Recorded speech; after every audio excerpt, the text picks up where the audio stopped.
नमस्कार साथियों, स्वागत है आप सभी का आईपी एकेडमी के ऑनलाइन प्लेटफॉर्म पर। और इस वीडियो में हम क्लास 10th के साइंस सब्जेक्ट के 2025 का जो पेपर आया था उसको सॉल्व करने वाले हैं। और ये वीडियो का फर्स्ट पार्ट है, मतलब पेपर का फर्स्ट पार्ट है, जिसमें हम क्वेश्चन नंबर 1, क्वेश्चन नंबर 2 और क्वेश्चन नंबर 3 को डिस्कस करेंगे। इसके बाद आने वाले पार्ट में हम आगे के क्वेश्चंस को सॉल्व करेंगे। तो चलिए, और एक बात और आप ध्यान रखें कि इस वीडियो में जो पिछले साल क्वेश्चन आए थे वो तो सॉल्व किए ही हैं, साथ में कुछ एडिशनल फैक्ट जो कि मैंने उसमें इंक्लूड किए हैं, इनको भी आप ध्यान से पढ़ के जाइएगा।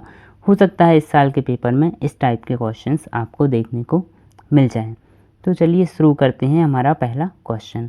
दो बिंदुओं के बीच का विभवांतर खालिस्तान नामक यंत्र के द्वारा ज्ञात किया जाता है। तो विभवांतर ज्ञात करने के लिए वोल्ट मीटर का प्रयोग किया जाता है। और वोल्ट मीटर के बारे में अगर हम और पढ़ें तो 1819 में इसको हेंस ऑयस्टेड ने वोल्ट मीटर का आविष्कार किया था। और विद्युत विभव की यदि बात करें तो इसका SI मात्रक होता है वोल्ट।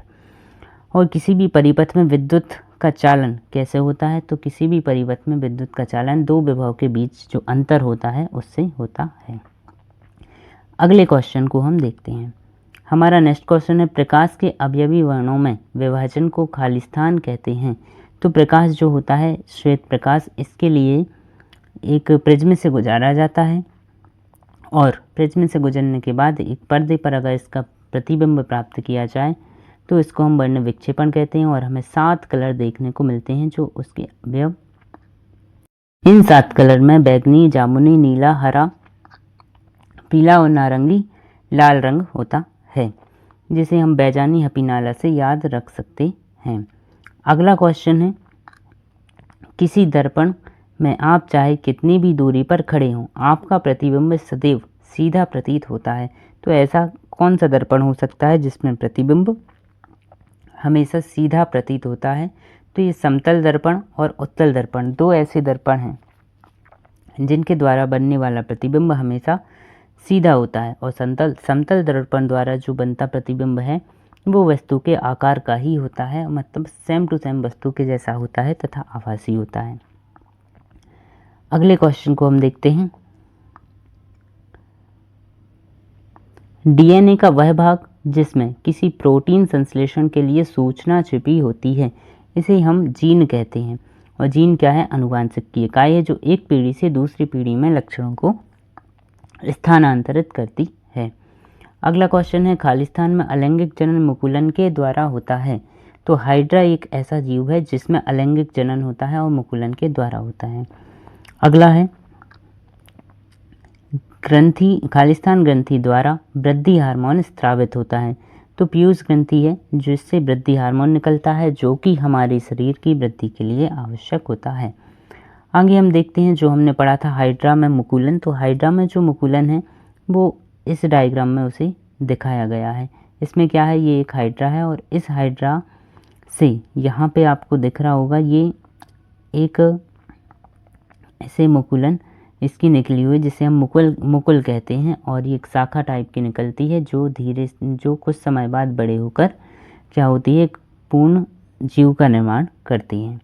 आगे क्या है, आगे ये है वर्ण विक्षेपण प्रकाश का, जिसमें प्रकाश को एक प्रिज्म से गुजारा गया है। और ये हमारे 7 कलर जो कि हमने पढ़े थे, red, orange, yellow, green, blue, Indigo और वायलेट, ये 7 कलर हमें देखने को मिलते हैं। और इन 7 कलर से मिलकर के जो श्वेत प्रकाश है वो बनता है। आगे हम देखते हैं अगला जो क्वेश्चन है वो है क्वेश्चन नंबर 2। और इसमें क्या है, सत्य असत्य। हमारे शरीर में रसायनों का सर्वाधिक मात्रा में संचित होना जैव आवर्धन कहलाता है। तो ये बात बिल्कुल सत्य है। तो जैव आवर्धन के बारे में अगर हम और डिटेल से पढ़ें तो जैव आवर्धन वह प्रक्रिया है जिसमें खाद्य श्रृंखला के माध्यम से हानिकारक रसायनों की सांद्रता बढ़ती जाती है।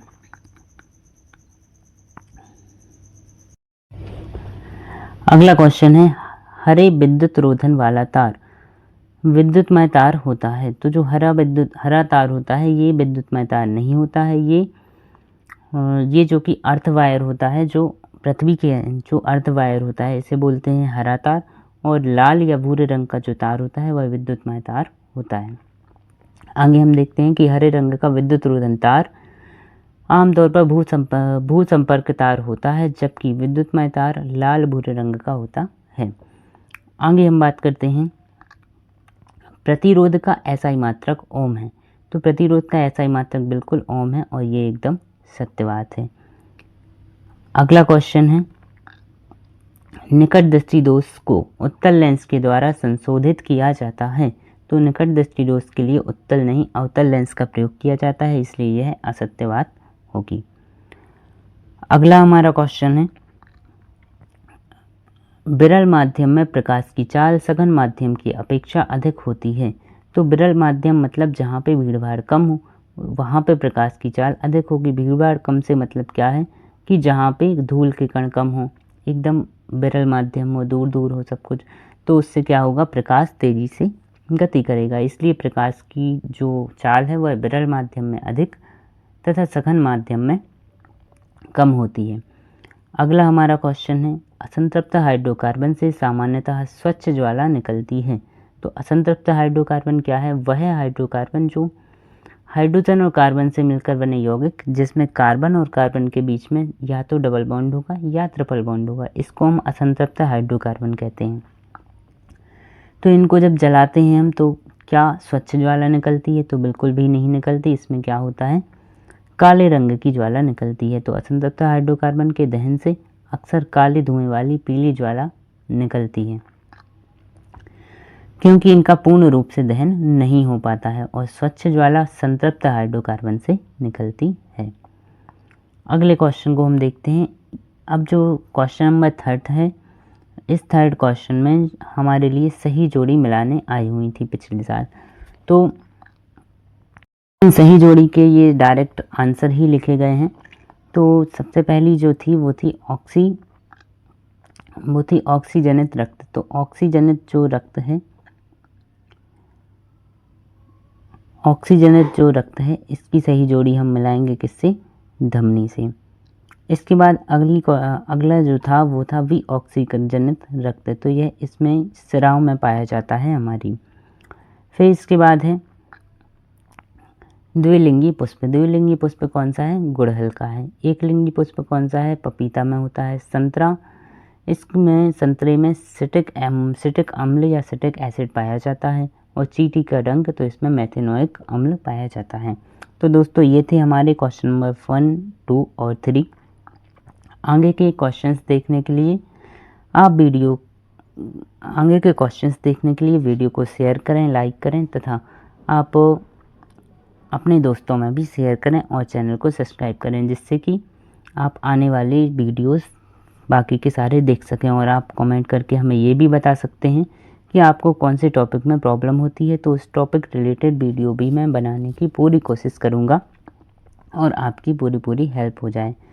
और अगर जो सैम्पल पेपर बोर्ड के द्वारा डाले जाते हैं तो फिर उनका भी सॉल्यूशन आपको इसी चैनल पे देखने को मिलेगा। तो सब्सक्राइब ज़रूर से करें और अपने दोस्तों में भी शेयर करें।